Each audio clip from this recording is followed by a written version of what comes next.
and lead to inaccurate results.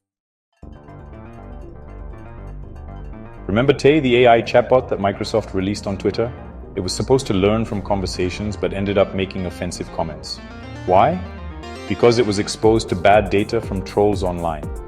Another example is Amazon's AI recruiting tool. It was supposed to help find the best candidates for jobs, but it showed bias against women. This happened because it was trained on data from resumes mostly submitted by men. These real-life examples show how crucial it is to use good data for AI. Otherwise, things can go wrong, and it can even perpetuate harmful biases. Just like we need to eat healthy food to stay healthy, AI needs clean data to function properly.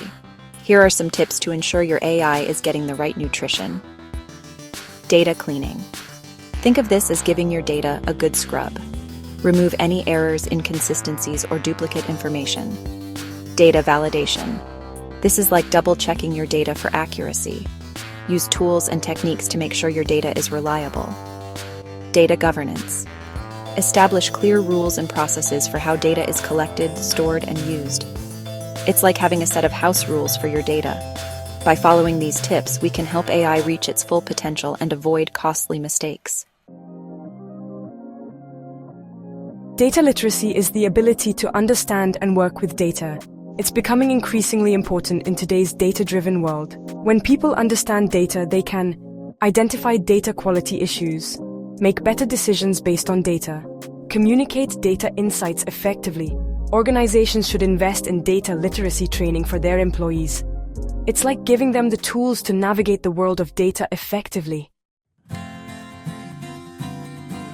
In the age of AI, data is like gold. The better the quality of data, the better the results from AI. Let's prioritize data quality in all our AI projects. Remember, garbage in, garbage out. Let's work together to ensure AI is used responsibly and ethically, starting with clean and reliable data. Our future depends on it.